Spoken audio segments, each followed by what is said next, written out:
মই ৰিয়াজুল ইছলাম চৌধুৰী প্ৰাক্তন AP member বিনাগান্ধী আঞ্চলিক পঞ্চায়ত ডবকা। মই এটা বস্তু আপোনালোকক বুজাব বিচাৰিছোঁ যে মাজত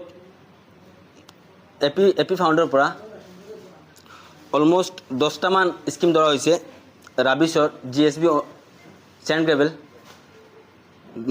এটা যদি স্কিম হয় 3,33,550কে 10টা হ'লে বহুত টকাৰ স্কিম হৈছে।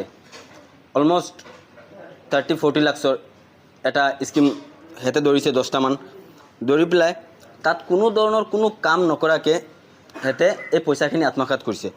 এইটো মোৰ বাচ্য নহয়, এইটো হ'ল এটা কমপ্লেইন কৰিছিল তাতেই মইনুল হক যমুনা এপি বৰ্তমানৰ এপি মইনুল হক তেখেতে এটা কমপ্লেইন কৰিছিল